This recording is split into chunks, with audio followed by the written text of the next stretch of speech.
के खाते में पैसे आ पाते थे। लालटेन जला करके वो पंजा उस पैसों को हाथ मारता था और 85 पैसे मार लेते थे। कोरोना के बाद से ही हर गरीब को मुफ्त राशन मिल रहा है। क्या कांग्रेस आरजेडी की सरकार में आपको मुफ्त अनाज मिल पाता क्या? आज आयुष्मान योजना की वजह से हर गरीब को 5 लाख रुपए तक मुफ्त इलाज की सुविधा है।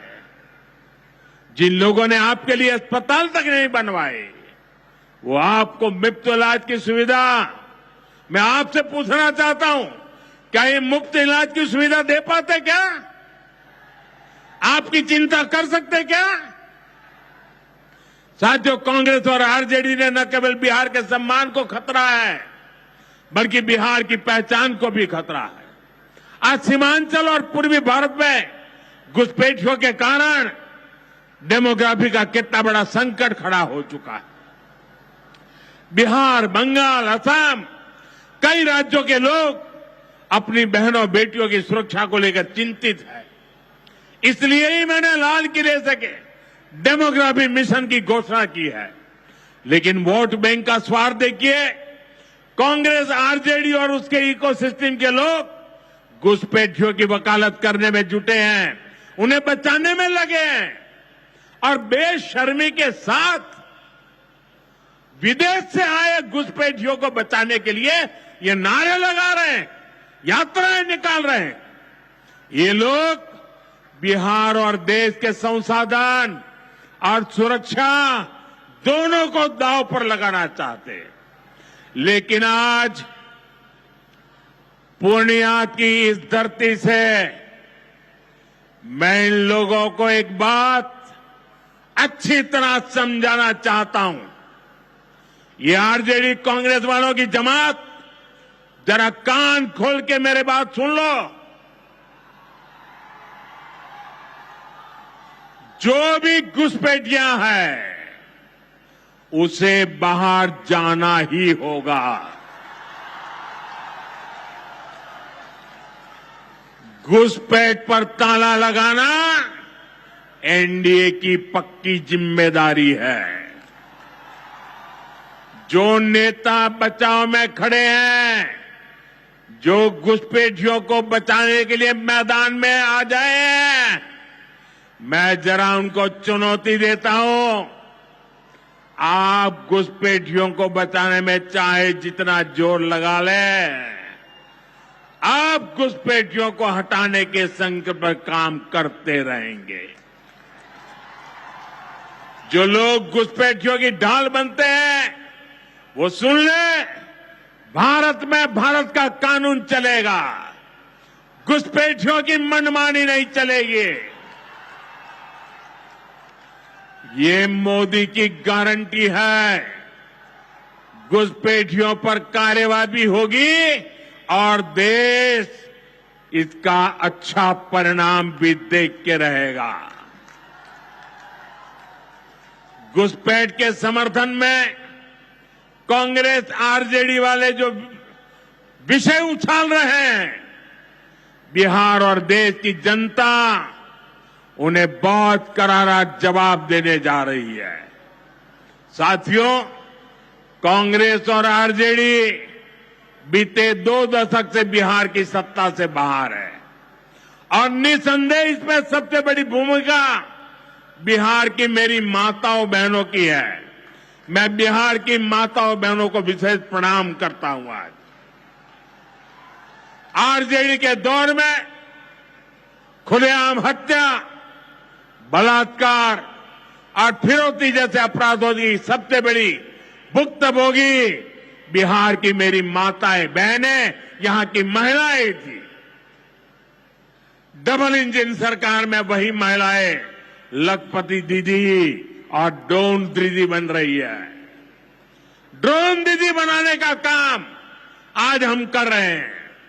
सेल्फ हेल्प ग्रुप्स के जरिए महिलाएं इतनी बड़ी क्रांति कर रही है। खासकर नीतीश जी के नेतृत्व में यहां जीविका दीदी अभियान की सफलता को अभूतपूर्व रही है। पूरे देश के लिए बिहार प्रेरणा है। साथियों, आज भी यहां लगभग 500 करोड़ रुपए का कम्युनिटी इन्वेस्टमेंट फंड हमारी इन बहनों के लिए जारी किया गया। 500 करोड़ रुपया। ये राशि क्लस्टर लेवल फेडरेशन तक पहुंचेगी, जहां से गांव-गांव के स्वयं सहायता समूहों को ताकत मिलेगी। इससे महिलाओं का अपना सामर्थ्य बढ़ाने का अवसर मिलेगा। साथियों, आरजेडी और कांग्रेस के लिए सिर्फ अपने परिवार की चिंता ही सबसे बड़ा काम है।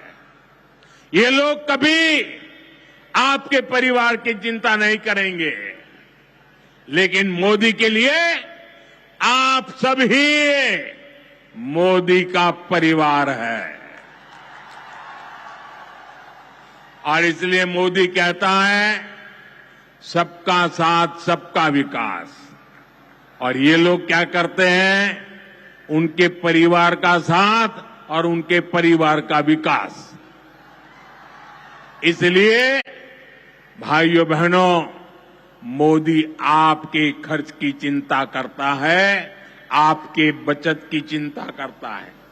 आने वाले दिनों में कई पर्व और त्योहार आने वाले हैं। इस बार दिवाली और छठ से पहले हमारी सरकार ने गरीब और मध्यम वर्ग के लिए एक बहुत बड़ा उपहार दिया है।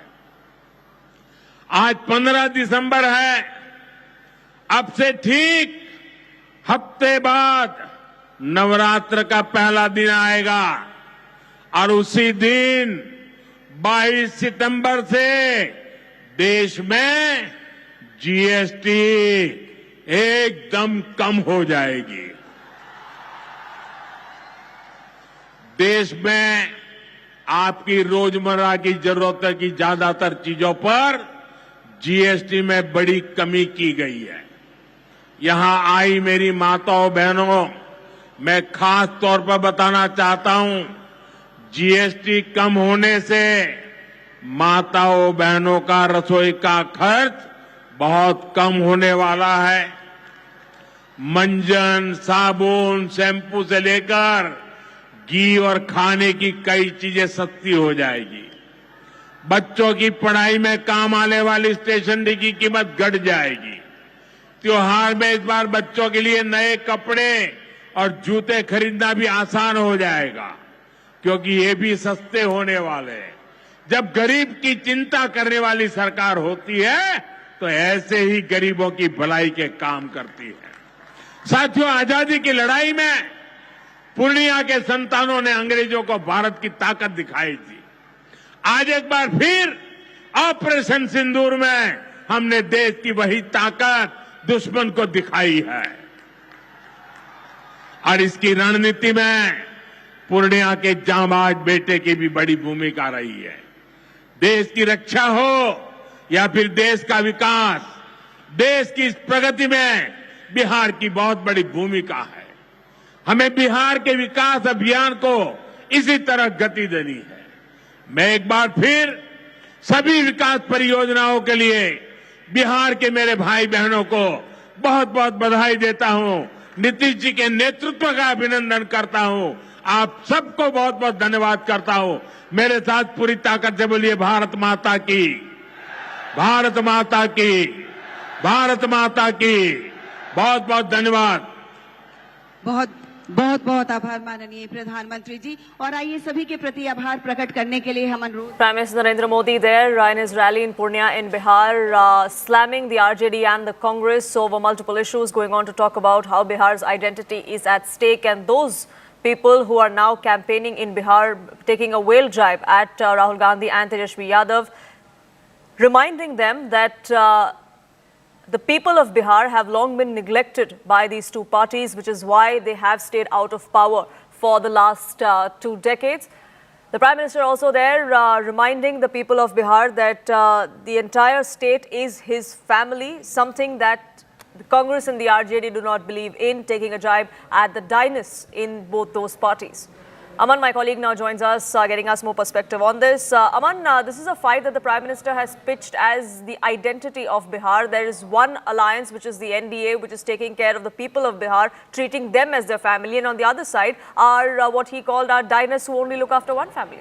Well, yes, Poonam, and this has been a consistent attack by the Prime Minister on the dynastic politics on the other side, be it of the RJD or be it of the Congress party. He's been terming that these two Yuvraj of the opposition alliance, do not have the interests of Bihar at their core. He's saying for last 20 years, both the RJD and the Congress have been out of power. They're desperate to return to power to carry forward this dynastic politics. But I think the major attack, Poonam, which has come today is on the issue of demography and infiltration. Remember, Purnia, the entire Simanchal region is very, very sensitive when it comes to this infiltration. In fact, we have done an investigative report earlier highlighting how many people here have got forged Aadhaar cards, and all this came up during the SIR exercise as well, when a majority of the votes which have been cut are from the Simanchal region. And the Prime Minister now very, very clearly saying that infiltration is something which will never be tolerated by the NDA government. If some person is an infiltrator, he will have to get out of India. He's saying there will be no compromise on that. To quote the Prime Minister, he's saying Bharat mein कानून का राज चलेगा, घुसपैठियों की मनमानी नहीं चलेगी. So I think this is something, he said this earlier also in a Bihar rally, but today in Simanchal, in Purnia, the Prime Minister is making it very clear that this change in demography and infiltration will be a major poll pitch for the BJP in Bihar. In the entire exercise, SIR exercise, for which, the RJD and the Congress took out this entire vote Adhikar Yatra, the Prime Minister and the BJP is very clear that that Yatra actually was taken out to safeguard the infiltrators, to safeguard the vote bank of the RJD and the Congress party. But the BJP is very clear that the SIR exercise was done with this particular motive in mind, objective in mind, that infiltrators need to be identified and removed from the voter rolls. The Prime Minister today going a step ahead and saying that infiltrators will have to go out of the country. That is a firm resolve of the BJP. And that's a pitch that he has made in the past as well, not just in Bihar, but in other states too, where the BJP was campaigning in Jharkhand, where the BJP speaks in West Bengal. This is something that they have been making an issue of, how these infiltrators are being treated as vote banks by the opposition parties, which is why they want them shielded. Well, absolutely, Poonam, and the Prime Minister saying this from the Red Fort earlier this year on August 15th, when he said that this national demography mission will be launched by his government, which I believe is soon to be launched in the next few days and few weeks. This national demography mission will go deep into this, study this issue of infiltration, how many border districts of not just, Bihar, Jharkhand, West Bengal, the Prime Minister said even in West Bengal, the infiltrators have been encouraged to, after they've come in, they've been given these government documents by the state government, the TMC there, because they become a vote base for that particular party. The Prime Minister has been very clear, be it Bihar or be it West Bengal, the two big elections which are coming up, the change in demography in the border districts and other districts as well of Bihar and West Bengal, and the, in a way, the going out, pushing out of infiltrators from India's land is going to be a major poll campaign of the BJP, because the demography mission being launched also has this objective in mind, and the Prime Minister has made this promise right from the Red Fort. And speaking of the Prime Minister's address, Aman, that AI-generated video that the Bihar Congress had put out, many expected the Prime Minister to respond to that, but that's something that he's kept away from. He's made it very clear that the issues that really matter are the neglect of this particular region that he highlighted, and also the middle class who are going to be seeing a great time ahead of festivities before the elections in Bihar. Well, yes, Poonam, Prime Minister steered away from that, very distasteful AI video which was put out by the Congress party. The Prime Minister in earlier address in Bihar, had spoken about the insult to his late mother by a Congress worker from the Congress RJD stage. Today he has skipped that mention, but as you correctly say, the GST cut which he has mentioned today, perhaps for the first time in an election rally, is also extremely significant, because the GST cuts are coming into play from September 22nd. The Prime Minister saying that the GST cuts will benefit the common man, the middle class, every household item is becoming cheaper, and this is the big Navratri gift, the big Chhat Puja gift also for the people of Bihar. As the elections come up, and once all these items come cheaper from September 22nd, the BJP is hoping that that will positively also, make the voter more enduring towards the BJP, because this is the party, this is the government which has brought about these historic GST cuts. BJP feels that could also be an ace up its sleeve in the upcoming elections in Bihar. Now, as far as the Bihar campaign is concerned, the SIR exercise is something that the RJD Congress combined have focused on. Their voter Adhikar Yatra was also based on exactly that. But is that something that does resonate on ground, Aman? Well, Poonam, the RJD and the Congress strongly believe that it does. You know, that the vote chori and vote chor, gaddi chod kind of slogan which has been put out by Rahul Gandhi and Tejashwi Yadav, their opposition feel it is resonating. The BJP feels it's perhaps only resonating with the already voter base of the RJD and the Congress, that it is not really impacting, the BJP or the JDU vote base. The BJP also believes that there are cracks in the alliance between the RJD and the Congress party because of the way the vote Adhikar rally happened, and the Congress stole the limelight. Even the current comments by Congress leaders on the Prime Minister's late mother is not very comforting for the RJD. You know, Rabri Devi has been the former Chief Minister. Tejashwi Yadav holds his mother in very high esteem. So obviously the RJD is not very happy inside with these kind of comments coming from the Congress on the Prime Minister's late mother. On the other side, you see the NDA seems like a united face. You know, at every rally of the Prime Minister, he's held 6 to 7 rallies in Bihar in the last 3 months. You see all the allies, the Prime Minister, the BJP leaders, Nitish Kumar, the Chief Minister, and Chirag Paswan, the LJP leader, all are present on the stage. Even today, you saw Chirag Paswan is there, though he's been, sometimes speaking off course, but very much he's there on the stage along with Nitish Kumar and the Prime Minister. So BJP, I think the NDA family has put up a show of unity at all these rallies, and the Prime Minister has one more rally to go in Bihar. Before the election campaign begins, he will go to another region of Bihar in the next week or 10 days. But I think the rallies that the Prime Minister has done covering all the regions of Bihar, the message is that we have brought development, the double engine of development to Bihar. And if you continue to vote for the BJP and the JDU, that will continue, not the jungle raj of the RJD Congress combined. Right, Aman, thank you so much for getting us those latest inputs and that perspective. Shifting focus now to the Supreme Court, which declined to put the entire Waqf Amendment Act on hold today. The Apex Court noted that no such case had been made out for an order for a complete stay. However, the bench led by Chief Justice B.R. Gavai observed that some provisions may need temporary protection. Several of these sections have also been stayed, including the rule that mandates a person must have been a practicing Muslim for 5 years to create a waqf. Flagging the sweeping powers granted to the district collector by this legislation, the court said that the collector cannot be permitted to adjudicate the rights of personal citizens. The bench has also said that not more than 3 non-Muslims should be included in the Waqf board at the state level and not more than 4 out of 20 in the Central Waqf Council. CNN News 18 has accessed the entire order copy that came to the fore from the Apex Court, which says that the petitioner's arguments that the government wants to grab the land of Waqf holds no water. In fact, the Supreme Court refused to stay this provision regarding ancient monuments as well. But it is a welcoming verdict as far as both sides are concerned. Both sides do see some sort of relief for them. Bench ने जो तय किया है, ये हमारा लोकतंत्र के लिए भी बहुत अच्छा शुभ संकेत है। वक्फ अमेंडमेंट एक्ट में जो प्रावधान है, वो संपूर्ण रूप से पूरे मुस्लिम कौम के लिए फ़ायदा पहुंचाने वाला है और वक्फ बोर्ड के माध्यम से जो मिसयूज़ होते थे, प्रॉपर्टी जो मिसयूज़ कब्जा करते थे, वो भी बंद हो जाएगा और एक तरीके से पार्लियामेंट ऑफ इंडिया का जो डिसीजन है उसको कायम रखा, लेकिन जजमेंट का स्पिरिट और जो पूरा संपूर्ण ऑर्डर का भाव को मैं कहना चाहता हूँ कि हमारे लिए देश के लिए बहुत अच्छा जजमेंट आया और डेमोक्रेटिक इंडिया के लिए, पार्लियामेंट्री डेमोक्रेसी के लिए ये जजमेंट बहुत अच्छा संकेत है। Ananya, my colleague, now joins us, getting us more perspective on this. Ananya, this is a temporary order. Many parties are still awaiting for which direction the SC will head in when their final order comes in. But as of now, it seems like both sides seem to be seeing this in their favor. Well, definitely both sides are seeing it to be in their favor. But if you go and take a deeper analysis of this particular order, we'll see that most of the controversial provisions or most of the contentious provisions as far as the Waqf Act 2025 is concerned, the Supreme Court has held all of them to be constitutional in nature.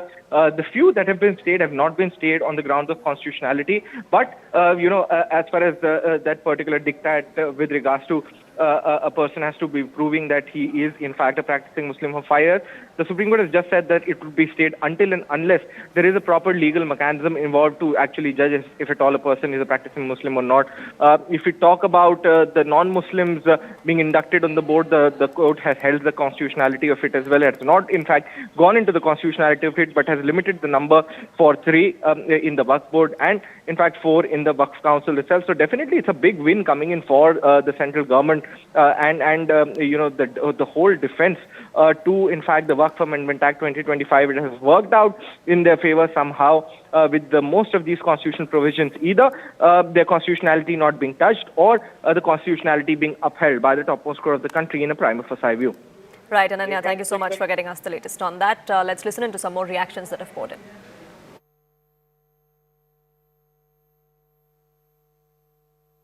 Sir, what has the Supreme Court said as far as Waqf by user is concerned? See, Supreme Court has not specifically said anything in this short pronouncement, but I understand the court has dealt with this issue.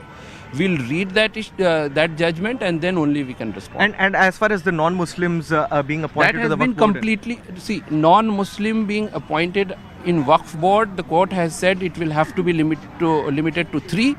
As far as Central Waqf Council is concerned, this will have to be limited to 4. Remaining shall be Muslims. As far as appointment of chief executive officers are concerned, the court has said that they are not staying this specifically, but the government should consider that as far as possible, Muslim chief executive officer should be appointed. Anas, what is the sense of this order, if you could bring it to our viewers? See, it is a very balanced order. We need to understand this is an interim order. This is not a final determination of the constitutional challenge. And we think it is a victory for us because most of the crucial provisions that we were challenging have been stayed or the timeline have been extended on that. Some provisions like 3E and others we'll have to see what the court has said in the judgment. It's a lengthy judgment, the chief has informed us, and we'll have to read it once it is uploaded. You know, one of the major contentions that you had also raised, and it had been one of the major contentions, was with regards to the Waqf by user. Has the Supreme Court in its oral pronouncement said anything about that? No, not in the oral pronouncement. The court has not made a mention of this. But when the judgment comes, hopefully there will be a stay on that also, because it is a very crucial provision, because it takes away the right to create Waqf by user, thereby affecting the Muslim community and their right to establish Waqf. You know, one more question before I let you go is that with regards to the collector's powers and the Supreme Court, if you could elaborate in simple terms as to what the Supreme Court's direction have been in that. So earlier it was if there is a dispute, it won't remain a Waqf property until the dispute is determined. That has changed now. Until unless the High Court rules on it, there will not be any dispossession or creation of third-party interest in any of the Waqf property, which means that if the Waqf property is disputed, people cannot be dispossessed from it. On that note, it's time for a quick break on this edition of Nation at 5, but news and updates continue on CNN News 18. Do stay tuned.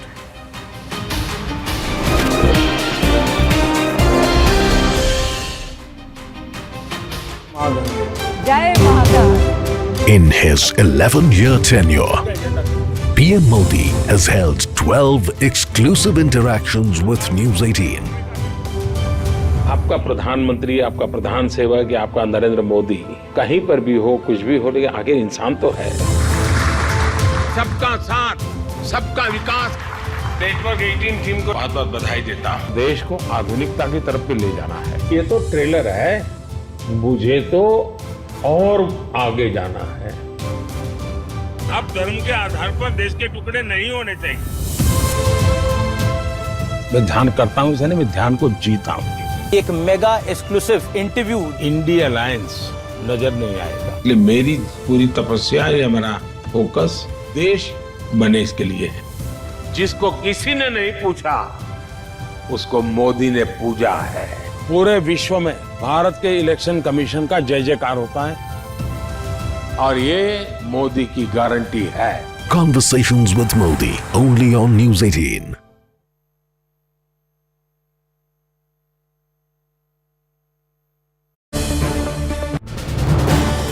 This is News 18 Network.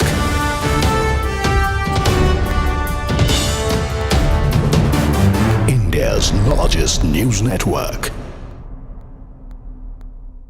So, Ananya, Toya here, good morning. Asking you, at the risk of asking you to repeat yourself, but this is a big slice of breaking news and we're starting the show with this. First, give us the biggest takeaways. So, start by telling us the biggest takeaways on what the Supreme Court has had to say about the Waqf Act. We'll take more questions after that. Well, you know, the Supreme Court has, in fact, made certain sections to be stayed at this particular point of time, like with regards to, you know, the one with regards to the practicing Muslim, the person has to say and prove that he's a practicing Muslim. The court has stayed that particular proviso until, you know, there are rules that are framed by the state government. Not only that, a big important thing that comes out from this verdict is that the Waqf Amendment Act 2025 that had been brought in by the union government before the parliament got it passed from both the houses is something that is on a prima facie view constitutional in nature. Only in rarest of the rare circumstances can the court actually stay such an act, is what in fact the Supreme Court has gone on to say. But the biggest takeaway that comes out of it is that not more than 3 Muslim members can be on the Waqf board, and a total of 4 non-Muslim members could be there in totality as far as the Waqf board and Waqf councils are concerned, is what the Supreme Court has gone on to say. However, as far as the Waqf by user is concerned, the Supreme Court has affirmed that there has to be registration of Waqf by user, and that is something, you know, that is really important, is what the top court has gone on to say. But it's a big win, you know, as far as Toya, as far as the government is concerned, because the constitutionality of the act has been put a stamp on, at least in a prima facie view, by the Supreme Court, and that is something, you know, that the government would assail as a big victory for them. So, Ananya, lay out for our viewers right now, please, which parts of the Waqf Act the Supreme Court has actually stayed. Are there clauses? Which are these clauses? Lay them out for us in detail, please. Well, you know, there are only certain provisos of the particular of the Waqf Amendment Act that have been stayed. That too not because of they being violative of the constitutional provisions, but because there might not be a statutory framework for there, and as far as the collector's power with regards to determination of a property is a government property or not is something that has been stated. That too only till the aspect that, you know, the collector though could determine as to whether a property is a public is a government property or not, but the revenue records could not be changed, and the Waqf status is not lost until and unless the matter is seen by the tribunal, the Waqf tribunal, and also by, in fact, the High Court itself. So that is something, you know, that has been stated by the Supreme Court. Secondly, that a person being a practicing Muslim for over 5 years is something that has been stated until the state government actually formulates, in fact, rules and regulations as far as to determine as to who is a practitioner of Islam and who is not. And that is why, you know, in the absence of, in the absentia of, in fact, a legal framework, that has been stated until and unless there is a legal framework that comes into place. And that is something, you know, that the government would also be in favor of somewhere or the other, because they would also be framing certain guidelines as to how to determine if a person is a non-Muslim, is a practicing Muslim. Thank you so much for staying with us. The BMW accident case in the national capital here has now sent shockwaves. Accused Gaganpreet has been arrested by the Delhi police, will be produced at the Patiala House Court shortly. Remember, Finance Ministry officer Navjot Singh had died after that BMW driven by Gaganpreet hit his motorcycle near the Delhi cantonment area yesterday. His wife has been left injured as well. The FIR, which CNN News 18 has accessed, reveals that Singh's wife pleaded for treatment at a nearby hospital, but the accused drove 19 kilometers away from the scene to New Life Hospital, where Singh lay on a stretcher before being shifted to another hospital, but unfortunately was declared dead there. Police sources now tell CNN News 18 that a key link has been confirmed, that Gaganpreet's father is a former director of the New Life Hospital, where the couple took the injured, which was likely seen as a diversion or a bid to cover up the entire incident. An interrogation is now underway. जाहिर है परिवार बहुत सदमे में है, बहुत उनसे नहीं बन पा रहा है, लेकिन अभी अगर आप नवजोत जी के बारे में कुछ बता पाएँ, क्या उनका परिवार में क्या बैकग्राउंड है उनकी फैमिली का, और क्या अभी परिवार वाले किस तरफ देख रहे हैं, क्योंकि एक सबसे बड़ा सवाल ये है कि जिस जगह पर एक्सीडेंट हुआ वहाँ से उनको काफ़ी दूर ले जाया गया। So the thing is कि if you are talking about Navjot, I came into the family just 1 year back. ठीक है, 1 साल पहले मैं फैमिली में आया जब मेरी मैरिज हुई। ठीक है, सो ये मेरी वाइफ के फर्स्ट कज़न है और इनके बारे में मुझे ये चीज़ पता चली थी कि throughout his academic career he has been a brilliant student, toppers हर जगह पे हर फील्ड में उन्होंने टॉप किया है और even in the ministry his growth was unparallel. Everybody used to appreciate, ये आज नहीं मुझे पता, मुझे पहले से ही पता है। Since the time I came into the family I came to know about him. एक बहुत महत्वपूर्ण इसमें डेवलपमेंट है, जो महिला है उसको हिरासत में ले लिया है पुलिस ने, इसको लेकर क्या कहेंगे? मेरे पास ये इन्फॉर्मेशन नहीं है। इन्फॉर्मेशन हिरासत में ले लिया गया, क्या सो ठीक है, then if she has done something wrong she will have to pay the price, but मुझे ज़्यादा पता नहीं है। एज आई सेड कि मेरे को ये इन्फॉर्मेशन अभी आने के बाद बिट्स एंड पीसेस में मिली है, so what ever I relay on the camera might not be accurate. So with that disclaimer I would just say कि शायद अभी के थ्रू मुझे भी इंफॉर्मेशन मिल रही है, but I do not have an independent source about the lady who was driving और उससे क्या गलतियां हुई, कैसे उसने सबसे पहले तो ये एक्सीडेंट कमिट किया, एक्सीडेंट के बाद फॉलोअप एक्शंस क्या लिए, वो इंटेंशनल थे या वो घबराहट में थे, I have absolutely no idea. आप वहाँ पर अपनी ही गाड़ी में ले गए थे, क्या बताना चाहेंगे, क्या हुआ था? पीछे से साइड से आ रहा था मैं, धोला कुआं की साइड से, तो मैंने देखा एक्सीडेंट हो गया है, तो जो है मैंने अपनी गाड़ी में फिर जिनका एक्सीडेंट हुआ था उनको बैठाला और मैं हॉस्पिटल के लिए चला गया सर वहाँ से। तो वहाँ किसने आपको रोका बैठालने के लिए, और ये डिसीजन किसका था कि उनको मुखर्जी नगर लेकर जाया जाएगा? जी नहीं सर, बैठाया तो मैंने अपनी मर्जी से ही था, पर डिसीजन एक लेडीज़ थी उनका था कि आज़ादपुर की साइड चलना है। ये वो लेडीज़ थी जो जिनकी कार थी, जो कार चला रही थी, जो साथ में भी गई थी आपके? जी साथ में गई थी, पर मेरे को ये नहीं जानकारी कि कार किन की थी। अच्छा, मेरे मेरे को ऐसा लगा उस टाइम कि इनके साथी हैं, मतलब नवजोत उनके परिवार का हिस्सा आपको ये लगा? हाँ जी हाँ जी। हाँ। रास्ते में क्या बात हुई, क्या तो वो यही बात कर रही थी कि आप डॉक्टर्स वगैरह से कि आप रेडी रहना, तैयारी करके रखना, अच्छा एक्सीडेंट वगैरह हो गया है। तो वही हम जब पहुँचे थे हॉस्पिटल तो सारे कोई तैयार मिले थे, डॉक्टर्स वगैरह सब। अच्छा, तो मतलब ये आपको बातों से लगा कि पहले से वो डॉक्टर से परिचित है जिनसे वो बात कर रहे हैं, इसीलिए वहाँ पर लेकर जाया जा रहा है उनको? अब ये तो सर नहीं कह सकता मैं, नॉर्मली मतलब नंबर निकाल के फ़ोन कर लेते हैं डॉक्टर्स वगैरह के पास, अब ये नहीं जान सकता कि पहले से ही परिचित हैं कि नहीं। अच्छा, जब नवजोत और उनकी पत्नी को आपकी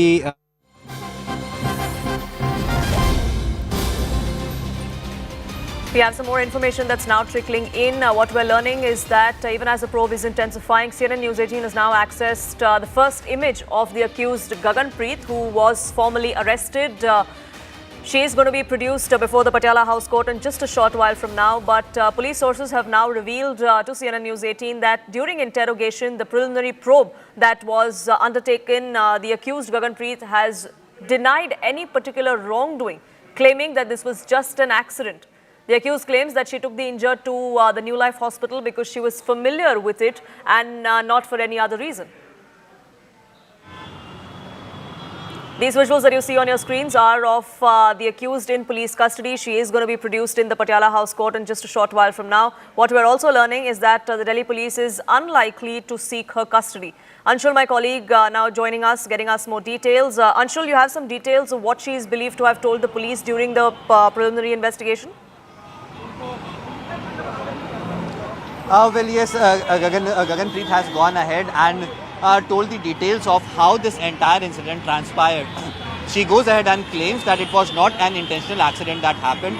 In fact, CNN News 18 has also got a chance to look at the entire CCTV video as well. And in that CCTV visual, it can be seen that the vehicle of Gagandeep, the BMW, is coming at a very, very high speed. That BMW goes ahead and actually goes ahead and then crashes with the divider and gets disbalanced. While it gets disbalanced, it goes ahead and hits the motorcycle and then eventually a DTC vehicle that was that was on the left side of the road. And this is how the entire incident happened. Now Gaganpreet in her statement to the Delhi police has said that she panicked at that very moment. She thought of helping the people who are injured, the two people who were on the bike who were injured. She thought of helping them, and that is the reason why she claims she left her husband and kids who were inside the vehicle behind, and then she stopped the vehicle and then took them away to the hospital that was known to her. Apart from this, she also claims that the wife of the victim was actually not fully conscious or in the right state of mind, and she was constantly saying that she should take them to Venkateshwar Hospital, which is in Dwarka. But since the woman panicked, Gaganpreet panicked, she thought that it is best for her to take the person to a hospital which is known to her, and hence she could arrange things over there, and that is the reason why she was also constantly on a call with doctors who were present in the New Life Hospital to make sure that everything is readied before their vehicle reaches over there. Now this is something that has been ascertained from the police as well. The police sources have told us that yes, there were preparations that were already made in the New Life Hospital for the victim to come there. What is very interesting to note at this point in time, that just after a few hours of interrogation, Delhi police has taken a decision that a police custody is not required in this entire manner. This is something that is very, very questionable, because generally in such cases, police takes a custody of at least 1 day so that whatever details or nitty-gritties that are required for the investigation, that could be taken out from the accused. But in this case, what the Delhi police has done, they have decided to not take police custody of the accused and ask the court to be sent to judicial custody. Once Gaganpreet is sent to judicial custody, then she could get a bail very, very easily in this entire matter. So this is very, very questionable, and this is something that will be raised by the family members of the victims as well, that why a police custody is not being taken in this entire matter. But Delhi police sources are telling us is that they have gathered sufficient evidences that is required from the accused at this point, and hence they are not seeking an extended custody of the accused. Apart from this, the husband of the accused, he is still admitted in the hospital. There were two children in that vehicle as well. One was 4 years old, one was 6 years old. Both of them are safe. The husband is still injured and still admitted in the hospital. Once the husband is able to give a statement, then it is also likely that the husband could be bound down by the Delhi police and then eventually also taken into custody, because his name has come up in tampering of evidence as well. So definitely there are a lot of layers that needs to be unearthed. But at this point in time, CNN News 18 is exclusively telling our viewers that Gaganpreet has denied any sort of a wrongdoing in this entire incident. She claims that she was the person who went out of her way, left her children and husband behind, and tried to help the people who had met with the accident. So it remains to be seen what will eventually come out in the investigation. But the main accused, Gaganpreet, has denied any wrongdoing at this point in time. There was also investigation being conducted as far as why exactly the victim was taken to a hospital that was 20 kilometers away. There was allegations of a cover-up that were being made by the victim's family as well, Anshul? So yes, these allegations had come forward. We have seen a few documents which actually point out towards that the father of Gaganpreet, Jagpreet Singh, was in fact a former director in the New Life Hospital. He is not a partner at this point in time, but he was a former director till 2017 is what we have been able to pick up. And the Delhi police is still trying to verify that. But when this question was asked to Gaganpreet from the side of the investigators, she went ahead and told her that she selected New Life Hospital because it was known to her. Why was it known to her? She claims that during the pandemic, her daughter was treated in that hospital. That hospital went ahead and saved the life of her daughter, and hence she knew the doctors and administration over there, and hence she decided that the facilities would be better given in the New Life Hospital rather than any other hospital. But when the police went ahead and asked her that why did you not take her, take both of them to the army hospital, which was just a kilometer away, to the Safdarjung or AIMS hospital, which was just 5 to 6 kilometers away, she says that she was absolutely stunned. She was not able to think anything or think about anything clearly, and hence she took this decision that the hospital she knows, she should take these people to that place, and that is the reason why it took them half an hour to reach 20 kilometers away from the spot where the accident had happened, which eventually could have resulted in the tragic death of Navjot. Right, Anshul, thank you so much for getting us the latest on that front. We will keep a track of what's transpiring as the investigation in this case does go on from here. But for now, it is time for a quick break on this edition of Nation at 5. News and updates will continue here. Do stay tuned.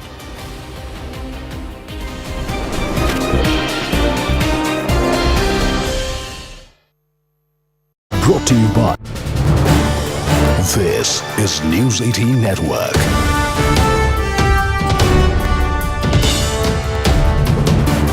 India's largest news network.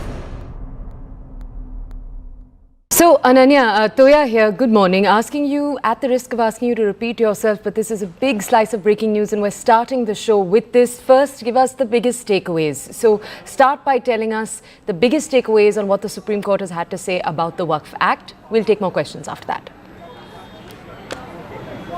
Well, the Supreme Court has, in fact, made certain sections to be stayed at this particular point of time, like with regards to, the one with regards to the practicing Muslim, the person has to say and prove that he's a practicing Muslim. The court has stayed that particular proviso until, there are rules that are framed by the state government. Not only that, a big important thing that comes out from this verdict is that the Waqf Amendment Act 2025 that had been brought in by the union government before the parliament got it passed from both the houses is something that is on a prima facie view constitutional in nature. Only in rarest of the rare circumstances can the court actually stay such an act, is what in fact the Supreme Court has gone on to say. But the biggest takeaway that comes out of it is that not more than 3 Muslim members can be on the Waqf board, and a total of 4 non-Muslim members could be there in totality as far as the Waqf board and Waqf councils are concerned, is what the Supreme Court has gone on to say. However, as far as the Waqf by user is concerned, the Supreme Court has affirmed that there has to be registration of Waqf by user, and that is something that is really important, is what the top court has gone on to say. But it's a big win, as far as the government is concerned, because the constitutionality of the act has been put a stamp on, at least in a prima facie view, by the Supreme Court, and that is something that the government would assail as a big victory for them. So, Ananya, lay out for our viewers right now, please, which parts of the Waqf Act the Supreme Court has actually stayed. Are there clauses? Which are these clauses? Lay them out for us in detail, please. Well, there are only certain provisos of the particular of the Waqf Amendment Act that have been stayed. That too not because of they being violative of the constitutional provisions, but because there might not be a statutory framework for there, and as far as the collector's power with regards to determination of a property is a government property or not is something that has been stayed. That too only till the aspect that the collector though could determine as to whether a property is a public is a government property or not, but the revenue records could not be changed, and the Waqf status is not lost until and unless the matter is seen by the tribunal, the Waqf tribunal, and also by in fact the High Court itself. So that is something that has been stayed by the Supreme Court. Secondly, that a person being a practicing Muslim for over 5 years is something that has been stayed until the state government actually formulates in fact rules and regulations as far as to determine as to who is a practitioner of Islam and who is not, and that is why in the absence of in the absentia of in fact a legal framework, that has been stayed until and unless there is a legal framework that comes into place, and that is something that the government would also be in favor of somewhere or the other, because they would also be framing certain guidelines as to how to determine if a person is a non-Muslim is a practicing Muslim or not. Okay, Ananya, stay with us, please. All right, we're going to go over to our battery of reporters who join us, but we're also going to first play out for you reactions that are continuing to come in. Take a look at those, and then we'll go over to our reporters for more context. मैं चाहता हूं कि आज sir जिस तरह से आज फैसला है वो उसको आप कैसे देखते हैं, आप किन की तरफ से थे, इसके बारे में बताइए। हम 2 पेटिशनर्स के लिए थे, दोनों कांग्रेस के एमपी, एक किशनगंज के एमपी जावेद साहब जो जेपीसी के मेंबर भी थे, दूसरे लक्षद्वीप के एमपी हमदुल्ला सईद साहब, और जिनका ये कहना था कि जो 3E वाला प्रोविजन है जो कहता है कि शेड्यूल 5 और शेड्यूल 6 एरिया में वक्फ नहीं क्रिएट हो सकता, वो उनकी ट्राइबल पहचान और उनकी मुस्लिम पहचान में से किसी एक को चुनने की बात है। तो इनको हमने रिप्रेजेंट किया था, और आज कोर्ट ने इंटरिम उस पर अपना फैसला सुनाया है। हमारे हिसाब से ये काफ़ी बैलेंस्ड और अच्छा फैसला है। Welcome back. You're watching Nation at 5. We have a CNN News 18 exclusive now. There seems to be a power tussle as far as Nepal goes. This comes even as we saw former Chief Justice Sushila Kirk take over as the interim leader. A cabinet takes shape under her, but now we're given to understand that there is some tension between these Gen Z protesters and the interim leader, Sushila Kirk, over several key appointments.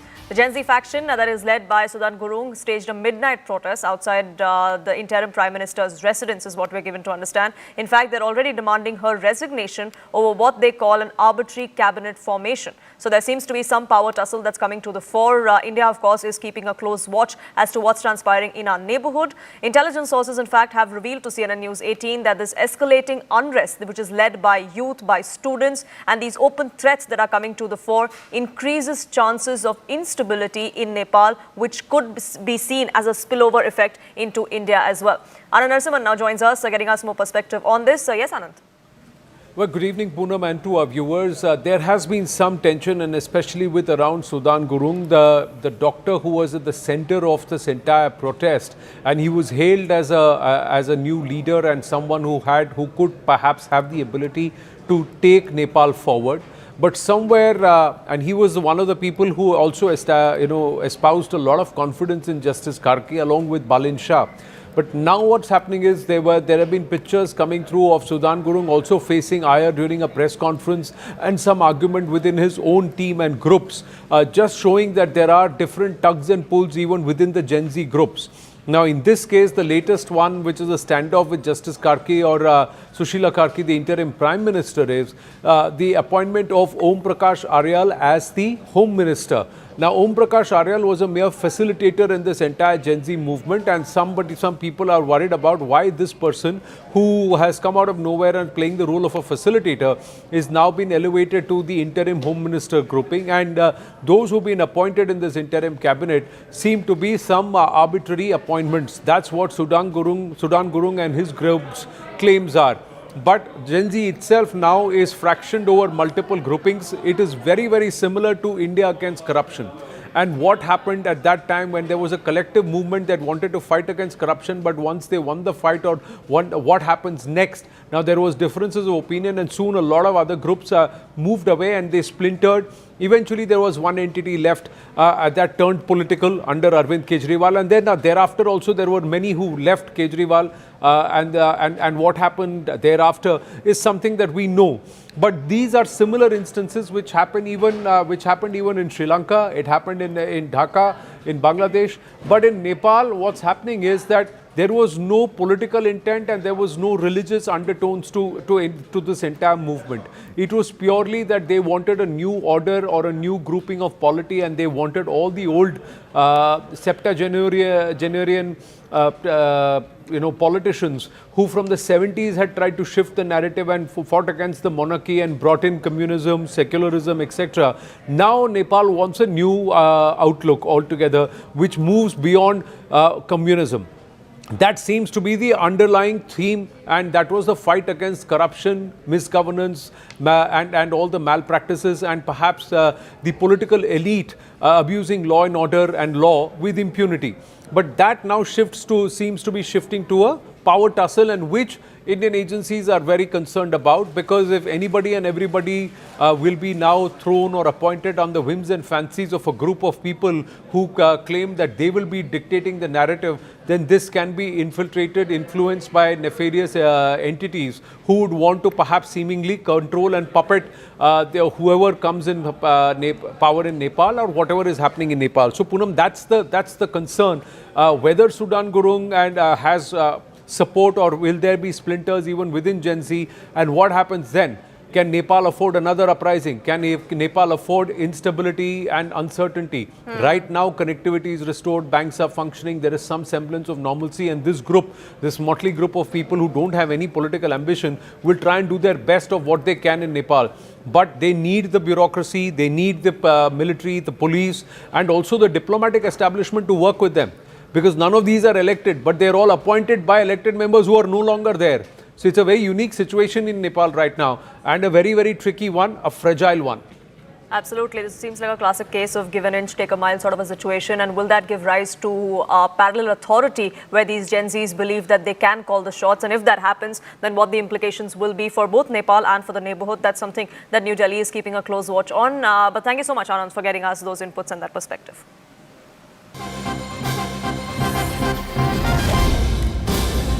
Shifting focus now, back home, news coming in from Karnataka, where Chief Minister Siddaramaiah has now triggered a political controversy after his remarks on religious conversions. The Chief Minister of Karnataka has gone on to say that if there was equality in the Hindu community, then why would anyone convert at all? This remark has now triggered a political storm. BJP has accused the Congress and the Chief Minister of Karnataka of dividing communities only to pursue political gains.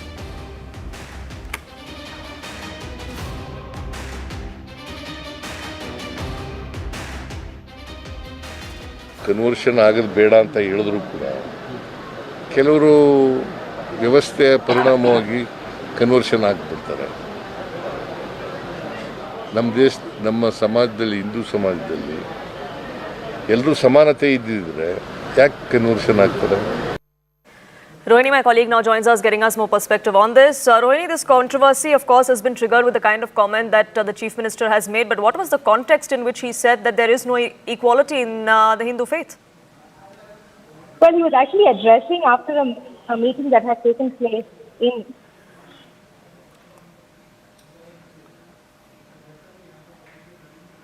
We'll try and reconnect that line with my colleague Rohini there, but the Chief Minister of Karnataka there triggering a political controversy with his comments. While addressing the media there, the Chief Minister going on to say that if there was equality within the Hindu community, then there would be no need for anyone to convert at all.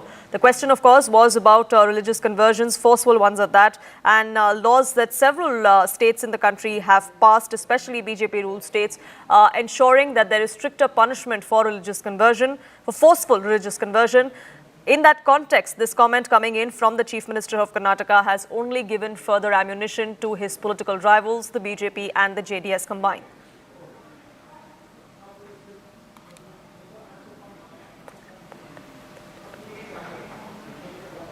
We'll try and get you more context of why the Chief Minister made this particular comment, but political controversy there is on expected lines. Rohini, I believe, is now back with us. Rohini, we were talking about what the context of this comment was. On expected lines, of course, it has triggered a massive political furor.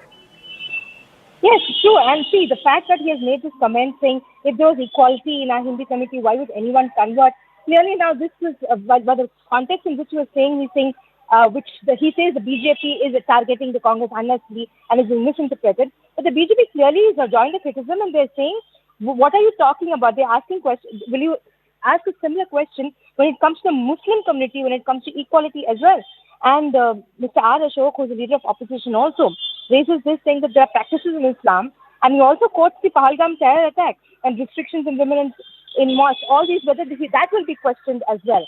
Why question only the Hindu society? Now, we have to look at it in this matter also, that the BJP has been time and again saying that the Congress on its part has been on an appeasement politics track, and especially at a time when we are seeing elections, one in Bihar, and these contexts and these statements are looked in that context as well. And also, Bangalore is going to be seeing very important corporation elections also coming. So such kind of statements, they say, is a part of appeasement politics by the Congress.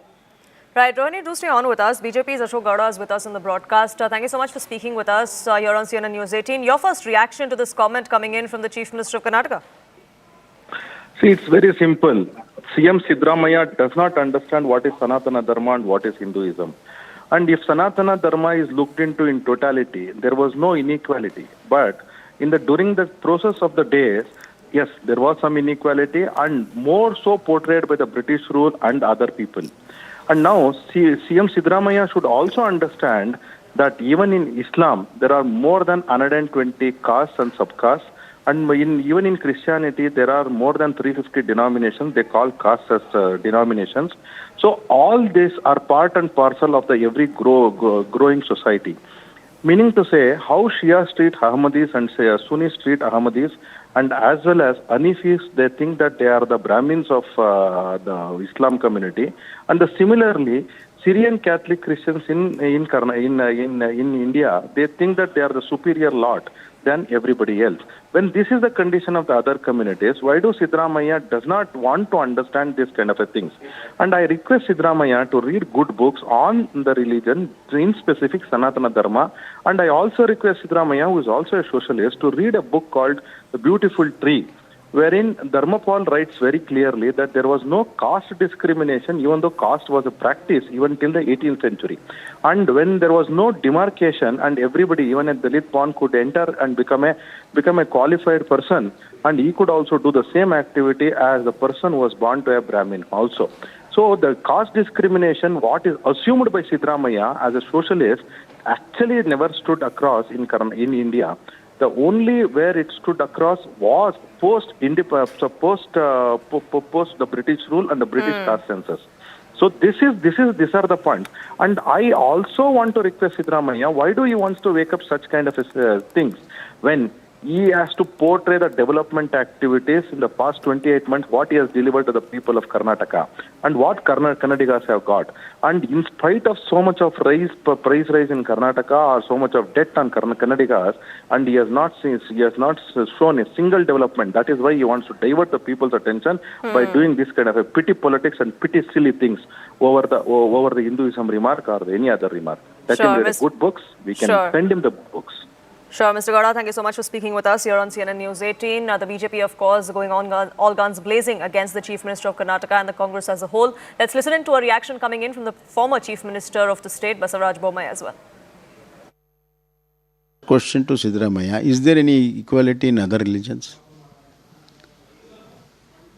We know how women are treated in other religions. We know how the poor people are treated in other religions. And we know the controversies in their praying places. We know so many cases have been there. Siddaramaiah has got a blind eye. Only he tries to find fault only in Hindu religion just to please his boss Rahul Gandhi. Question to Siddaramaiah, is there any equality? Moving on now, the Supreme Court appointed SIT has given a clean chit to the Vantara Zoological Rescue and Rehabilitation Centre. A bench of Justices Pankaj Mittal and P.V. Varale took over the SIT report on record, noting that the authorities are satisfied with Vantara's compliance and regulatory measures when it comes to acquisition of animals. The court observed that Vantara is in strict compliance with all the laws, also cautioning the petitioners of not to tarnish the image of Vantara. Ananya, my colleague, now joins us, getting us more details. Ananya, this 4-member SIT was headed by a former Supreme Court Judge, Justice Chalameshwar himself. He's also gone on to not only note that there was no wrongdoing on part of Vantara, but also now that the report has been taken cognizance of, the Supreme Court has also gone on to warn these petitioners of not tarnishing Vantara's image.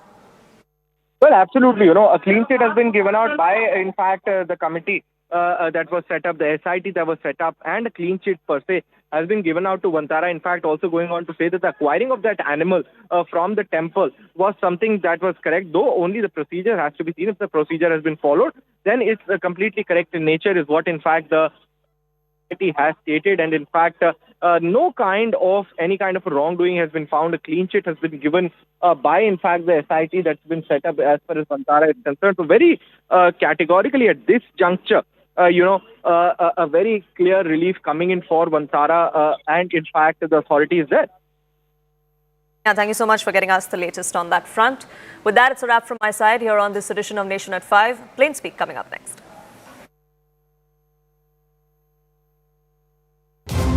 Jai Mahadev. Jai Mahadev. In his 11-year tenure, PM Modi has held 12 exclusive interactions with News 18. आपका प्रधानमंत्री, आपका प्रधान सेवक या आपका नरेंद्र मोदी कहीं पर भी हो, कुछ भी हो, लेकिन आखिर इंसान तो है। सबका साथ, सबका विकास। नेटवर्क 18 टीम को बहुत-बहुत बधाई देता हूं। देश को आधुनिकता की तरफ भी ले जाना है। ये तो ट्रेलर है, मुझे तो और आगे जाना है। अब धर्म के आधार पर देश के टुकड़े नहीं होने चाहिए। मैं ध्यान करता हूं, इसे नहीं, मैं ध्यान को जीता हूं। एक mega exclusive interview India alliance नजर नहीं आएगा, इसलिए मेरी पूरी तपस्या या मेरा फोकस देश बने इसके लिए है। जिसको किसी ने नहीं पूछा, उसको मोदी ने पूजा है। पूरे विश्व में भारत के इलेक्शन कमीशन का जय जयकार होता है और ये मोदी की गारंटी है। Conversations with Modi, only on News 18.